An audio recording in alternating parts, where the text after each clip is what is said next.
ভাষা কি? ভাষা হচ্ছে যোগাযোগের একমাত্র মাধ্যম এবং ব্যাকরণের ভাষায় আমরা বলতে পারি বাকযন্ত্র থেকে নিঃসৃত যে কোনো অর্থবোধক ধ্বনি বা বাকযন্ত্রর সাহায্যে যেসব ধ্বনি, বাকযন্ত্রের সাহায্যে যেসব ধ্বনি, অর্থবোধক ধ্বনি আমাদের উচ্চারণ করে বা স্বীকৃত বর্ণে লিখিত হয় তাকে ভাষা বলে। বাকযন্ত্রের সাহায্যে উৎপন্ন অর্থবোধক ধ্বনি যখন মুখ থেকে নিঃসৃত হয় তখন তাকে ভাষা বলে। ঠিক আছে? আর ভাষার পৃথিবীর সমস্ত ভাষাকে যদি আমরা বিশ্লেষণ করি তাহলে 4টি মৌলিক উপাদান পেয়ে থাকি। কয়টি? আসেন, 4টি মৌলিক উপাদান পেয়ে থাকি। সেগুলো কি কি? ও তার আগে বলি বাকযন্ত্র কি। বাকযন্ত্র বলতে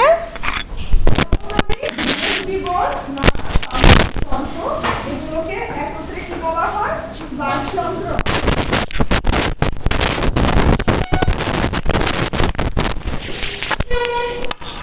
আচ্ছা, তাহলে ভাষাকে বিশ্লেষণ করলে আমরা কয়টি মূল অংশ পেয়ে থাকি? 4টি। কি কি?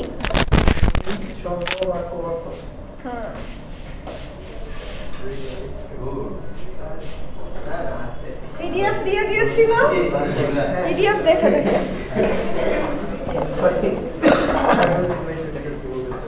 আচ্ছা, 4টি মূল অংশ পেয়ে থাকি, 4টি উপাদান। কি কি?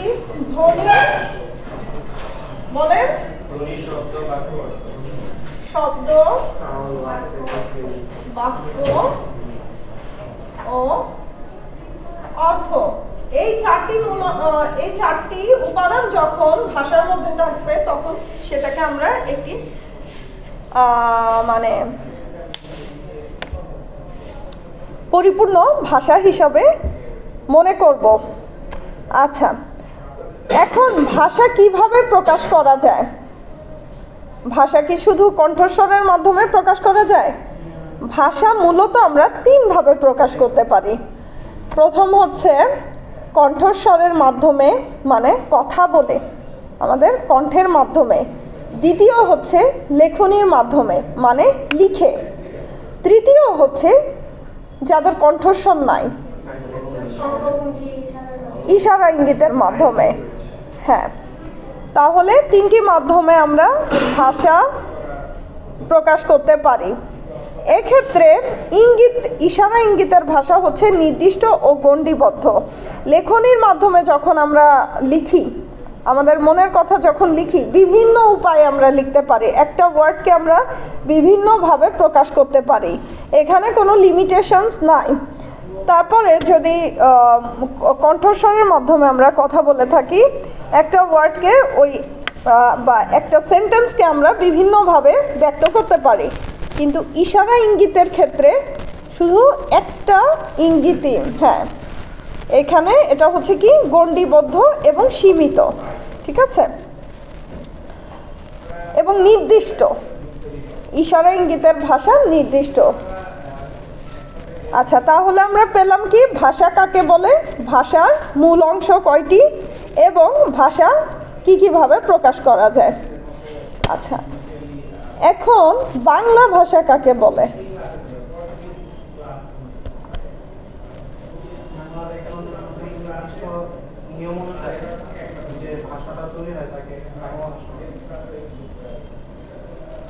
বাঙালি জাতির মাতৃভাষাকে বাংলা ভাষা বলে। আমরা বাঙালি না, বাঙালি মাত্রই বাংলা ভাষায় কথা বলি এবং বাঙালি জাতির মাতৃভাষাকে বাংলা বলে।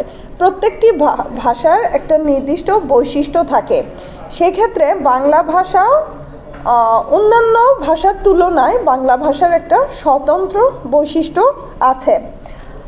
বহু বছর আগে এই বৈশিষ্ট্যটা সৃষ্টি হয়েছে এবং কালের বিবর্তনে এটা বিবর্তিত হচ্ছে, বর্তমানেও বিবর্তিত হচ্ছে।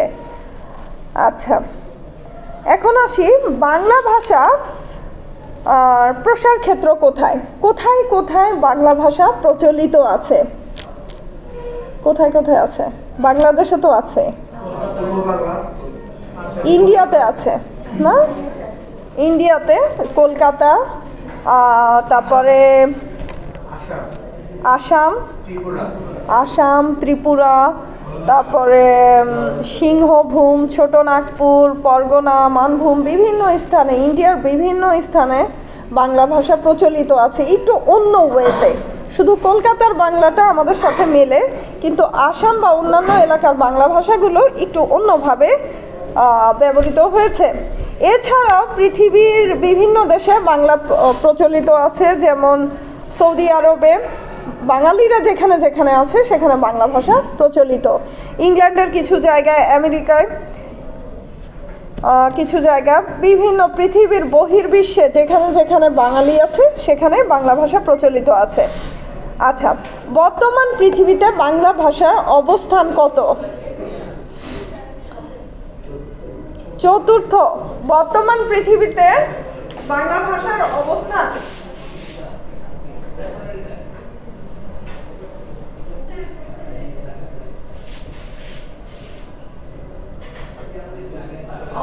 হচ্ছে চতুর্থ। আচ্ছা, এই ভাষার অবস্থান নির্ণয় করা একটা খুব কঠিন কাজ, হ্যাঁ, কিন্তু ভাষা ব্যবহারকারীদের বিচারে তথ্য অনুসন্ধানের মাধ্যমে, জরিপের মাঠ পর্যায়ের জরিপের মাধ্যমে আমরা কতজন মানুষ বাংলা ভাষায় বা যে ভাষার আমরা অবস্থান নির্ণয় করতে চাই সেই ভাষার জরিপের মাধ্যমে আমরা ইয়েটা পেয়ে যাই। ঠিক আছে, বুঝা গেল? মানে ভাষা ব্যবহারকারী ওই স্থানে কতজন মানুষ এই ভাষায় কথা বলে সেটার জন্য আমরা কি করি? তথ্য অনুসন্ধান করতে থাকি। কোথায়? মাঠ পর্যায়ে। এবং জরিপের মাধ্যমে আমরা একটা নির্দিষ্ট রেজাল্ট পেয়ে থাকি। তো সেই দিক দিয়ে আমরা কি পেয়েছি যে পৃথিবীতে বাংলা ভাষার অবস্থান হচ্ছে চতুর্থ। আচ্ছা, এখন অফিসিয়াল ল্যাঙ্গুয়েজ বা দাপ্তরিক ভাষা হিসাবে বাংলা ভাষার অবস্থান কত? দশম। আর প্রথম স্থান অধিকার করে আছে কোন ভাষা? ইংলিশ। ইংরেজি দাপ্তরিক ভাষা হিসাবে প্রথম স্থান অধিকার করে আছে। আসেন, আর বাংলা হচ্ছে দশম স্থানে আছে।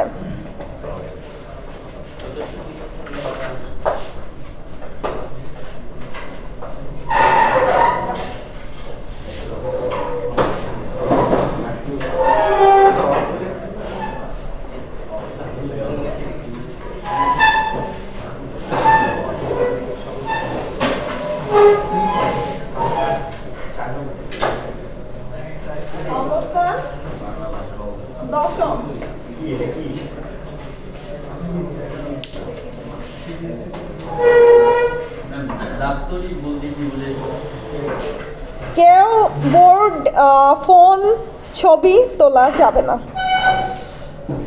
আমি বলেছি আমার ক্লাসে আমি বোর্ডে যেগুলো লিখব সেগুলো নোট করে নেবেন, মোবাইল দিয়ে ছবি তুলবেন না।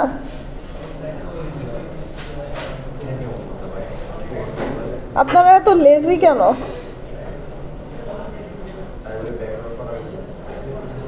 নোট করলে তো সাথে সাথে পড়াটাও হয়ে যাচ্ছে, তাই না? বাসায় গিয়ে তো না পড়লেও হয়, পরীক্ষার খাতায় হয়তো মনে পড়বে, ওই যে নোট করেছিলাম, ওই জায়গায় এটা লিখেছিলাম। অবস্থান, পৃথিবীতে বাংলা ভাষার অবস্থান হচ্ছে চতুর্থ, আর দাপ্তরিক ভাষা হিসাবে বাংলা ভাষার অবস্থান দশম।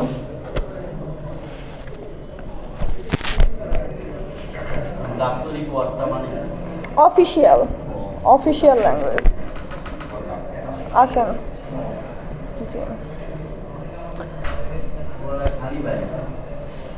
আচ্ছা, এখন আসি ভাষার বৈশিষ্ট্য। ভাষার বৈশিষ্ট্য কি? এটা অবশ্য আগেই পড়ানো উচিত ছিল।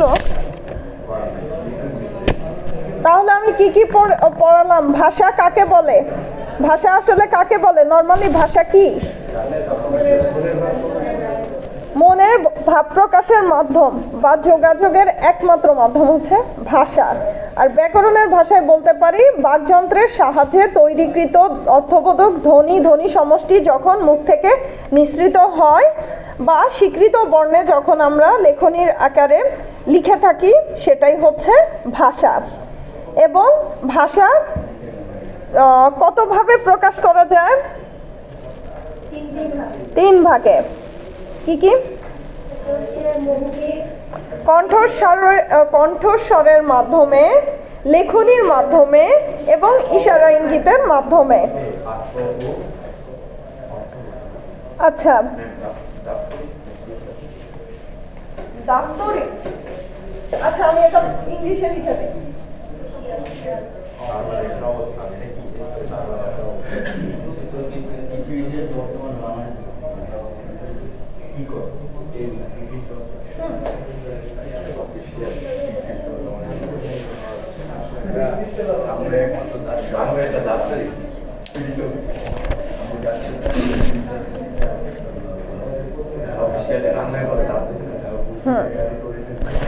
আচ্ছা, তাহলে ভাষাকে বিশ্লেষণ করলে কয়টি মূল উপাদান পাওয়া যায়? চারটি: ধ্বনি, বাক্য, শব্দ, অর্থ। আচ্ছা, আর বাংলা ভাষা কাকে বলে? বাঙালির মাতৃভাষাকে বাংলা ভাষা বলা হয়। আচ্ছা, তারপরে যেটা এগুলো তো অবস্থানটা পড়লাম। বাংলা ভাষা ও সাহিত্যের বয়স কত? 14। 1000 বছর আগে বাংলা ভাষা তৈরি হয়েছিল। ঠিক আছে। বাংলা ভাষা তার সুনির্দিষ্ট রূপ পায় প্রায় 1000 বছর পূর্বে এবং বাংলা ভাষা তৈরির সাথে সাথে বাংলা সাহিত্য রচনাও শুরু হয়। সেক্ষেত্রে আমরা বলতে পারি বাংলা ভাষা ও সাহিত্য সমবয়সী। শাস্ত্রী হরপ্রসাদ শাস্ত্রী কর্তৃক যে একটা বই লেখা হয়েছিল চর্যাপদ, ওইটার নাম ছিল কি? বইটার নাম ছিল চর্যাপদ। রচনার কাল বিবেচনা করলে দেখা যায় বাংলা ভাষা ও সাহিত্য একই সাথে মানে বাংলা ভাষা তৈরির সাথে সাথে বাংলা সাহিত্য রচনা শুরু হয়েছে। সেক্ষেত্রে আমরা বলতে পারি কি বাংলা ভাষা ও সাহিত্য একই সাথে রচিত হতে থাকে, যার কারণে বাংলা ভাষা ও সাহিত্য হচ্ছে সমবয়সী। এখন আসি বাংলা ভাষা মূলত কত প্রকার বা ভাষা কত প্রকার?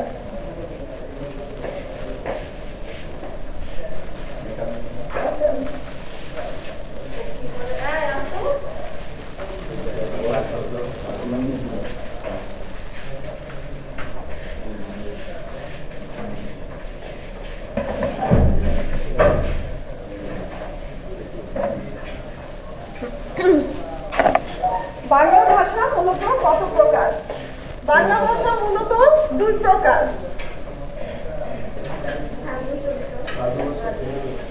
না, তিন প্রকার না। বাংলা ভাষা মূলত দুই প্রকার। মূলত বাংলা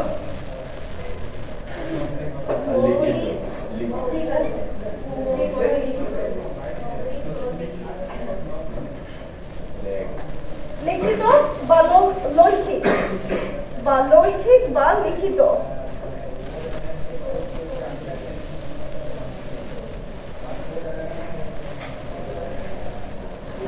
ঠিক আছে, মৌখিক, লৈখিক বা লিখিত। ঠিক আছে। এখন মৌখিক ভাষা আবার দুই প্রকার। ঠিক আছে, মৌখিক ভাষা আবার দুই প্রকার। না,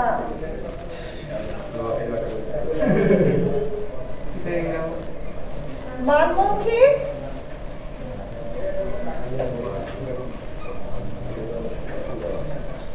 আঞ্চলিক।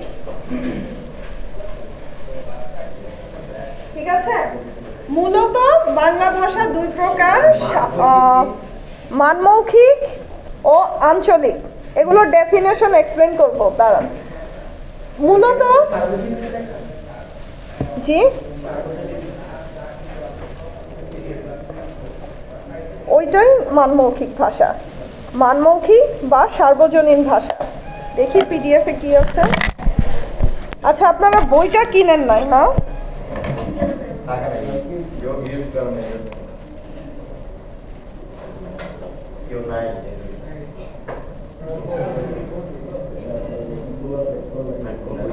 পিডিএফে কি আছে? সার্বজনীন।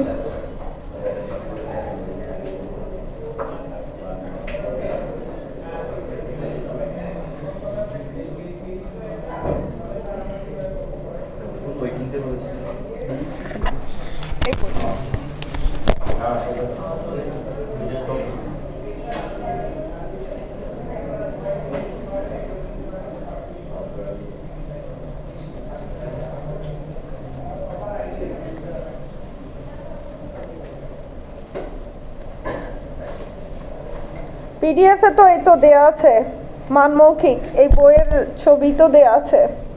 আপনারা সার্বজনীন কই পাচ্ছেন? দেখি আমাকে একটু দেখান তো কোথায় পেয়েছেন।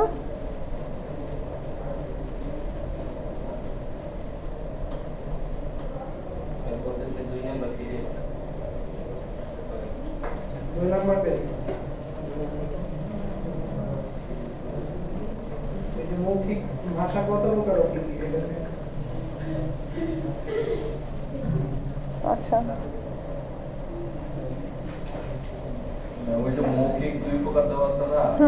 পেয়েছে পেয়েছে।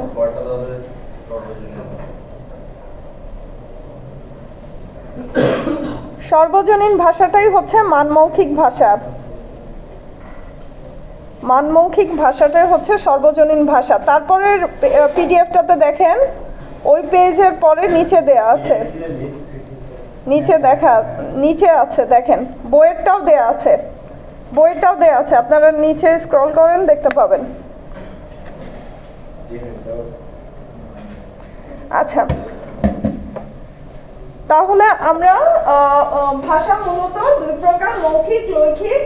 এবং মৌখিক ভাষা হচ্ছে দুই প্রকার, মানমৌখিক, আঞ্চলিক। আবার লৈখিক ভাষা হচ্ছে দুই প্রকার, সেটা হচ্ছে সাধু ও চলিত। মানে লেখার ভাষা দুই প্রকার, সাধু একটা, চলিত একটা। আর মৌখিক ভাষা, আমরা মুখে যে কথাটা বলি সেটা হচ্ছে দুই প্রকার, একটা হচ্ছে মানমৌখিক বা সার্বজনীন, আর একটা হচ্ছে আঞ্চলিক, অঞ্চল ভেদে যেসব কথা বলে থাকি। আচ্ছা, তার আগে আসি ভাষার বৈশিষ্ট্য। ভাষার কি কি বৈশিষ্ট্য আছে?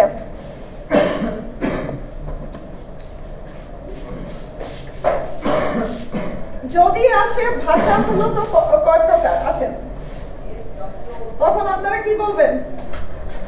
ভাষা মূলত কয় প্রকার? দুই প্রকার। কি কি? হ্যাঁ, মৌখিক ও লিখিত। আর যদি আসে মৌখিক ভাষা কয় প্রকার? কি কি? আঞ্চলিক। ঠিক আছে। আচ্ছা, এখন আসি ভাষার বৈশিষ্ট্য। ভাষার বৈশিষ্ট্যগুলো কি কি? পিডিএফে দেখেন।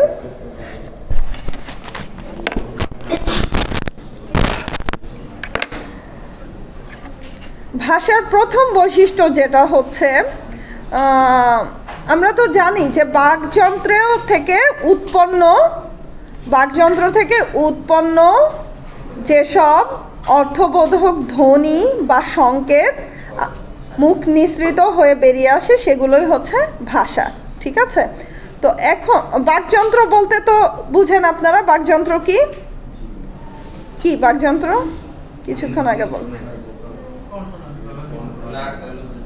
মুখ, বিবর, গলনালী, কণ্ঠনালী, তালু, দাঁত, নাক সবকিছু মিলিয়ে বাকযন্ত্র। আচ্ছা,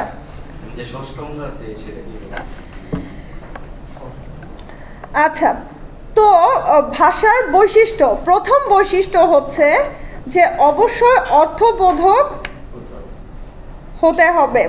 যে কোনো ধ্বনি বা শব্দ মাত্রই ভাষা না, সেটা অবশ্যই বোধগম্য হতে হবে। বোধগম্য ধ্বনি বা শব্দ হলো ভাষা। যে কোনো, কি বলা হয়েছে, যে কোনো ধ্বনি বা শব্দ মাত্রই ভাষা না। কিন্তু আমি একটা ধ্বনি বা শব্দ ইউজ করলাম বা বললাম কিন্তু ওটা কোনো অর্থ প্রকাশ পেল না, সেটা কি ভাষা হবে? যে কোনো একটা শব্দ করলাম মুখ থেকে কিন্তু সেটার কোনো অর্থ প্রকাশ হলো না, বা আমি যাকে কিছু বোঝাতে চাইলাম সে বুঝলো না, তাহলে সেটা ভাষা না। ভাষা হতে হলে প্রথম বৈশিষ্ট্য কি? বোধগম্য হতে হবে এবং অর্থবোধক হতে হবে। বোধগম্য মানে বোঝার মতো হতে হবে এবং অবশ্যই অর্থপূর্ণ হতে হবে। আচ্ছা, দ্বিতীয় হচ্ছে সেম জিনিস, ভাষা অবশ্যই অর্থপূর্ণ হতে হবে, দ্বিতীয় বৈশিষ্ট্য। তৃতীয় বৈশিষ্ট্য, পরস্পরের ভাবের আদান প্রদানের মাধ্যম। ভাষা বলতে পরস্পরের ভাবের আদান প্রদান, যে আমার ভাব যাতে আমি প্রকাশ করতে পারি, সেটাই হবে ভাষা। অনেক কিছু বলে গেলাম কিন্তু ভাবের প্রকাশ হলো না, তাহলে সেটাকে ভাষা বলা যাবে না। আচ্ছা, ভাষা বক্তব্যের অন্তর্গত রূপকে প্রকাশ করে। ভাষা আমরা যে কথাগুলো বলি, যে কনভারসেশন করি, সেটার অন্তর্নিহিত বা ভিতরের রূপটাকে প্রকাশ করবে, তখনই সেটাকে আমরা ভাষা বলতে পারবো। ঠিক আছে? আচ্ছা, ভাষা মানুষের স্বভাব, সভ্যতা এবং সংস্কৃতিকে প্রকাশ করে। এটা দিয়ে কি বোঝায়? স্বভাব, সভ্যতা ও সংস্কৃতিকে প্রকাশ করে। ভাষার মাধ্যমে একটা মানুষের আমরা স্বভাব বুঝতে পারি। কিভাবে? যে খুব পোলাইট, তার ভাষা দিয়ে পোলাইটনেস শো হবে, তাই না?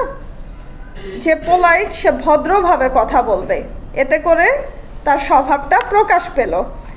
আর যে কি বলবো, যে একটু অ্যারোগেন্ট টাইপ বা রুড়ো, তাদের সেক্ষেত্রে কি হবে? তাদের ভাষার মাধ্যমে আমরা বুঝতে পারবো তার পার্সোনালিটিটা কেমন। তাই বললাম যে ভাষা মানুষের স্বভাবকে প্রকাশ করে। 2, সভ্যতা। ওই সেম সভ্যতা বলতে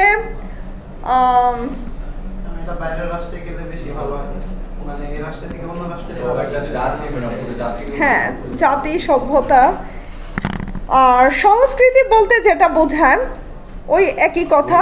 যেমন বাংলাদেশের কালচার এক ধরনের, ইন্ডিয়ান কালচার আরেক ধরনের, আরবিয়ান কালচার আরেক ধরনের, আমেরিকান কালচার আরেক ধরনের। এটাই বুঝিয়েছে মূলত। ভাষার মাধ্যমে আমরা বিভিন্ন কালচার সম্বন্ধে জানতে পারি। ভাষা, কারণ এক একটা দেশের ভাষা তো এক এক রকম, ঠিক সভ্যতাও ওই রকম। কোন দেশের মানুষ কী রকম, তাদের আচার আচরণ, সভ্যতা কী রকম, এটাও আমরা ভাষার মাধ্যমে বুঝে থাকি। বিভিন্ন দেশ, বিভিন্ন ধরনের ভাষা, বিভিন্ন ধরনের তাদের সভ্যতা। কিন্তু একটা মাত্র ভাষা দিয়ে আমরা সারা বিশ্বের সাথে কমিউনিকেট করতে পারি, ইংরেজি, তাই না? সেক্ষেত্রে আমাদের ইংরেজি ভাষার প্রতি বেশি প্রায়োরিটি দেওয়া দরকার, তাই না? আমাদের বাংলা ভাষার পাশাপাশি আমরা ইংরেজি ভাষাতেও নিজেদেরকে ওয়েল স্কিল্ড করে তুলব, কারণ এইটাই একমাত্র ভাষা যার মাধ্যমে আমরা পৃথিবীর সবার সাথে কমিউনিকেট করতে পারি। কিন্তু আমরা যদি ইংরেজি না জানি, বিদেশে গেলে আমাদেরকে কি বোবা হয়ে থাকতে হয়। আচ্ছা, আরেকটা বৈশিষ্ট্য, 6 নম্বর বৈশিষ্ট্য, মানুষের স্বেচ্ছাকৃত আচরণ ও অভ্যাসের সমষ্টি হলো ভাষা। মানুষ ভাষার মাধ্যমেও বোঝা যায় মানুষের অভ্যাস। ঠিক আছে? স্বেচ্ছাকৃত আচরণ মানে ভাষা এমন একটা জিনিস যে ভাষার মাধ্যমে আমরা আমাদের পার্সোনালিটি, আমাদের অভ্যাস, আমাদের আচরণকে রিপ্রেজেন্ট করতে পারি।